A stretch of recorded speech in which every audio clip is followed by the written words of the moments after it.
Okay, my name is Tzu-I. I am a curator of history. And my name is Chris O'Connor, and I'm a learning program developer in the learning department. Often learning program developers and other people like us will say we're the heart of the institution.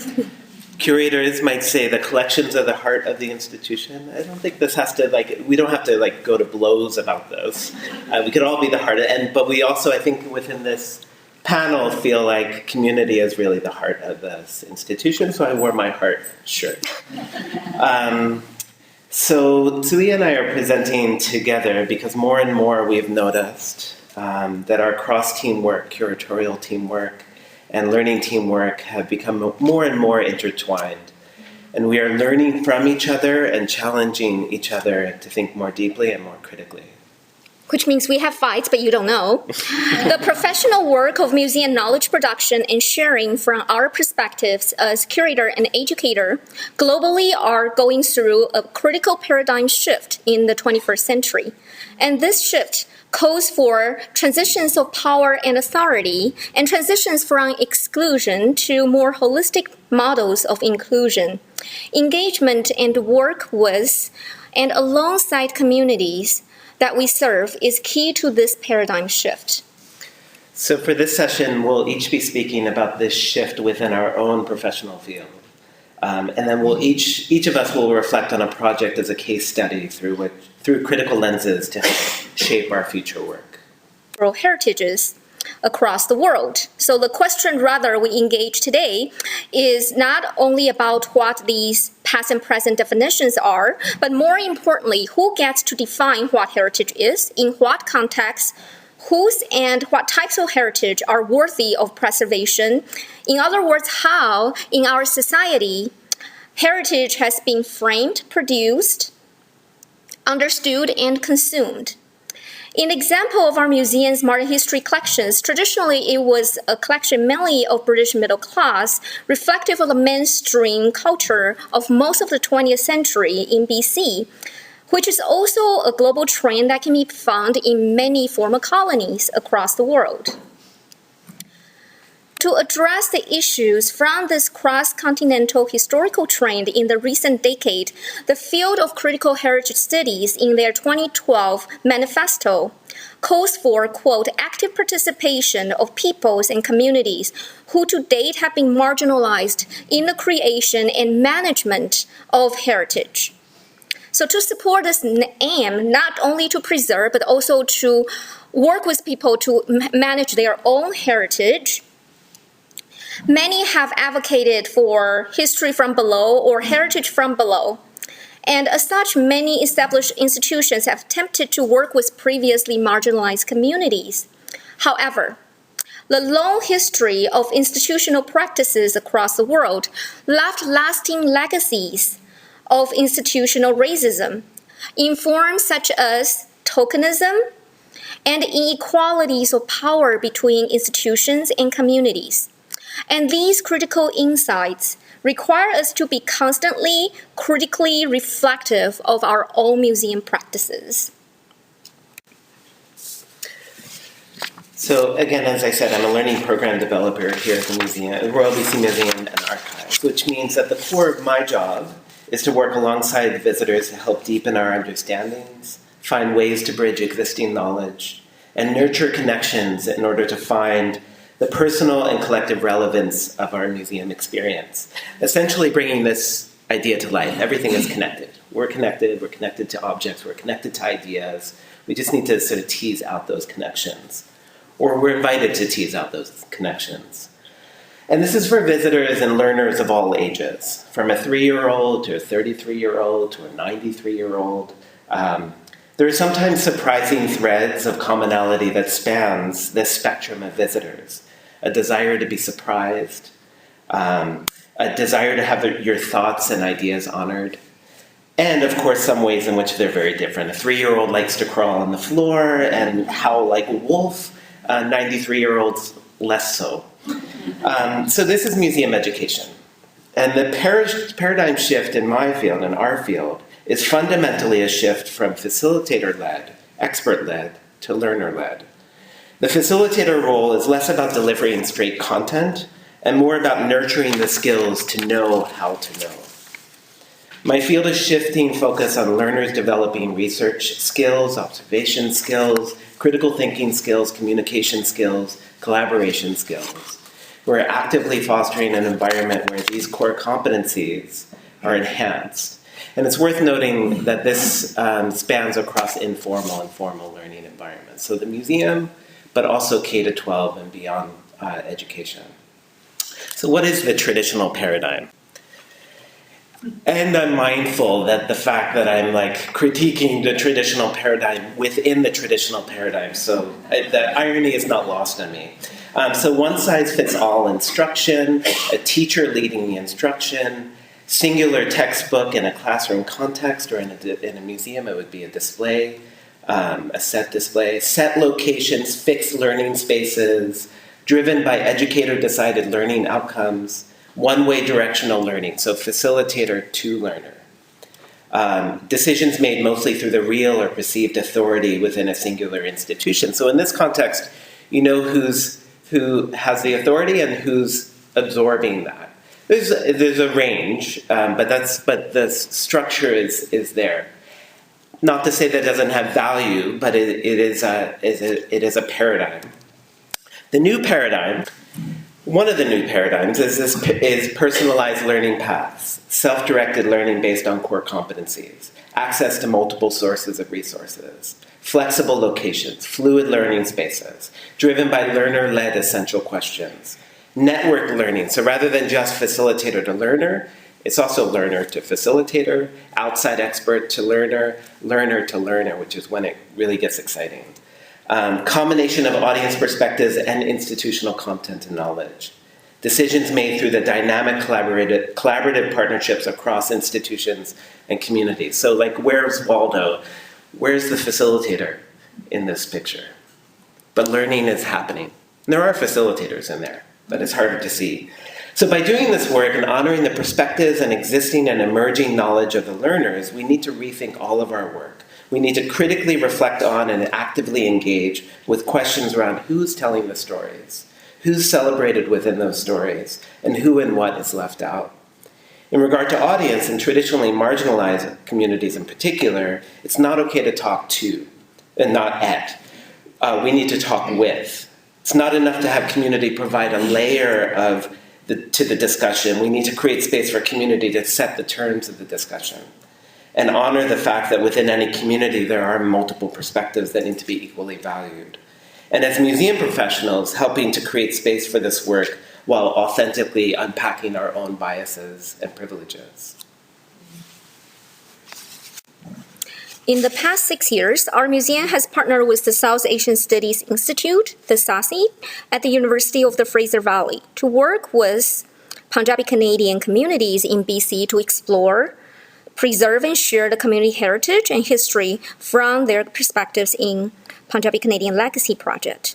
So far, the project has delivered multiple outputs. Externally, it's made possible, of course, by financial support, but also many partnering institutions and community groups across the province. Internally, it's made possible, of course, by all teams in our museum, very consistently with the learning team. In the past year, I've worked with my research partner at the SASI on a critical reflection of the project to identify what lessons we can draw from our community practice in the process.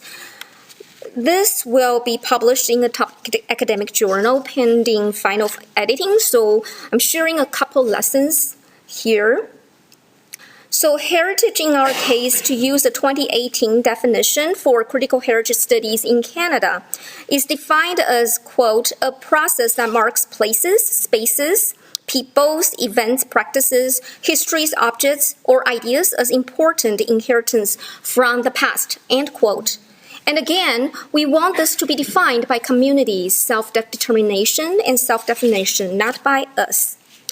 So the aim of the partner project is to experiment with the ways in which we can work on community heritage from community perspectives, starting with facilitating conversations on their self-definition of the collective heritage, and their self-identification of important themes and stories that shape community history. When we set out at the beginning to pursue the project, we had a philanthropy grant dedicated for multicultural and intercultural initiatives that we were originally planning to use for deliverables in traditional museum areas of research, collections, learning, and exhibits. However, the dilemma at the time was that it soon became apparent that to pursue community action research, which is to have real community dialogues on heritage identification and creation, we had to divert our only funding from going into the communities and hosting consultations and workshops. And after extensive consultations with the Community Advisory Committee, 2 rounds of province-wide community consultations and workshops took place with over 1,100 community and memory institution leaders, practitioners, and participants in 2015-16 and 2017-18. The Pocket Gallery exhibit Hack in History presents the condensed content from these provincial journeys. All the community feedback were summarized in consultation reports. One interesting finding from these reports is that communities define heritage in many diverse ways, and as such, the heritage work community deemed important to pursue went beyond the scope of work and resources for both partnering institutions. One is the museum and the other is a university research center. In other words, we used up resources not on traditional museum deliverables in the original plan, but for community outreach work. Since then, we have been applying for funding to execute different pieces of the legacy initiatives identified by the communities, and we're still in that process. In the meantime, the smaller project under the partnership project, including the Pocket Gallery exhibit right outside and the oral history kiosk in the logging display on the 3rd floor of the museum's permanent gallery, according to our community partners, mark important historic moments for the communities to present their stories in their voices from their perspectives. This celebration of community presence, voices, and perspectives is a landmark for the communities due to the long absence of such perspectives and voices in the past. However, we cannot be complacent and still have a lot of work ahead. For one thing, there is always as much diversity among and within a community group as among different groups. The consultation process, although it encouraged expression of diverse opinions, in the end, we still had to drive consensus in order for the results to be summarized in the report on deliverable legacy initiatives for us to collectively pursue. And there are many challenges. For example, with limited resources, what stories take priorities? Older communities who have been in BC for generations believe that pioneer stories from early times matter the most, whereas recent immigrants speak about contemporary community building issues and challenges and trans-Pacific relationships. This process of defining and creating heritage, therefore, requires open dialogues and ongoing dialogues. And following the work for communities to celebrate their contribution to BC and Canada, which was a top theme that communities identified, looking ahead, we still have yet developed nuanced ways in exhibitry to work closely with the difficult knowledge that are sensitive and controversial for communities, such as racist expressions and experiences, internal conflicts, that the communities themselves are working through, and it's complicated.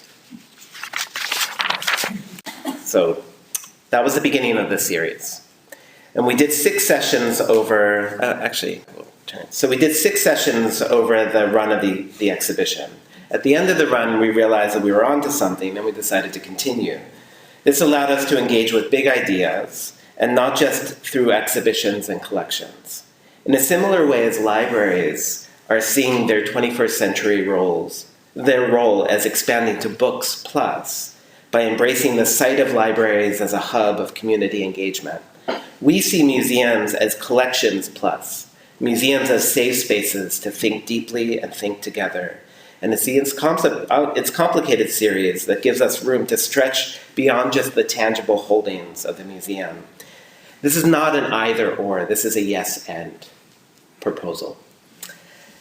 So what is the structure of it's complicated. So with every theme, and we've had many, from gender diversity to cultural representation, to challenging concepts of neutrality in museums, to queer dating in the 21st century, we've reached out to folks within the community, invited people in with varying perspectives. They became the conversation starters for the evening. We asked conversation starters to only represent their own experience and not be a representative of a larger community. It's not fair and it's not possible, and speaking to that diversity within community, is need to be mindful of that. So we asked each to speak for 5 to 10 minutes in whatever way they wish, but to end with a question for the larger group. And then we start smaller group discussions with each conversation starter after they put forward their perspective. And in this way, we honor the perspectives of those we invited in, but we quickly get to a space of honoring the diversity of perspectives of everyone within the room. Our role as a learning staff is to create the safety within the room and to make sure that people are seen and their words are heard, even if there is disagreement. But that structure needs to bend. And our job is to follow the lead of the community. So we had one session on tent city, and the ideas of family around tent city. The tent city that was established on the corner of Quadra and Burdett 2 years ago. Some of the conversation starters and many of the event participants who lived at Tent City were there and had many perspectives that they wished to bring forward. It's I think worth mentioning that many people that night and throughout this series will come up to me after and say, I've never been in the museum before. It's the first time I've ever actually been in here. So many of those participants had perspectives that they wished to bring forward, and our job was to follow their lead and hold space for the discussion that needed to happen on their terms. We quickly abandoned the small group discussion format to allow space for those that had lived the experience to tell their truth to the whole group. And lastly, what are the learnings through self-reflection in our practice, in my practice, that will help build this program in a good way? For the most part, the series has gone really well, though one of our most recent themes was on the terminology of unceded, as it pertains to this territory, especially with the complications of the historic Douglas treaties. We invited John Elliott, who has translated the Douglas treaties into Sinchothan, and we also invited Elder Joan Morris from the Songhees Nation. The discussion was powerful, and for the large group that showed up, but some of the histories brought forward were difficult histories to hear, and I needed to ensure that there was opportunity for healing at the end in regard to cultural safety. And also in regard to Indigenous issues in general, as a settler, I need to find out that if the community even wants to have this kind of conversation, and in what way. I needed to start that together process from the ground up. And yes, I need to show up and do the hard work, but as an ally, I also need to just be of service and get out of the way when needed. But that's what this is all about. The platform of It's Complicated is a platform. It's a process of learning. And it's built to be grown into. This is an image of the old community Pali, a booming sawmill community in the early to mid-20th century, widely known as a mini United Nation. And actually, the project manager for the next presentation, Landscape of Injustice, he also came out of this, Michael, also came out of this community and helped with collecting stories. Remember how I said it's all connected? It's all connected. So in conclusion, the goal of our work, Tzu-I and I, but more broadly learning, curatorial, and broader than just our departments as well, is to develop intercultural understanding that serves as a foundation for communication and promotion of social justice. However, this type of work, as we learn, does not follow a linear path of getting from one point to the next. Instead, it's through rounds of talking circles that brings us closer to where we wish to get to, recognizing the many complex layers along the way. And the type of curatorial and educational work in Punjabi Canadian Legacy Project and its complicated series, therefore, represent different approaches that complement each other to reach the same goal of intercultural communications and deeper exploration and exchange of human experiences. Its complicated series initiates the facilitation of discussion of difficult knowledge that complements what we hope to do and explore in exhibitory, but haven't been able to. Building on the work so far, currently, our cross-team discussion for future exhibit is to experiment with this method called design-based research in future exhibits, which will hopefully tackle the difficult knowledge directly face-on through community and visitor engagement if we got resources to do so, and of course, approval. So all in all, museum community work can facilitate museum paradigm shifts in different forms of engagement, and absolutely requires cross-team collaboration and work. Like Leah said, just encourage you at the end of this session to go down to Clifford Carl Hall to the Pocket Gallery, where you see the work, incredible work that Tzu-I and the Punjabi community working group and beyond have put into that exhibition. So, thank you.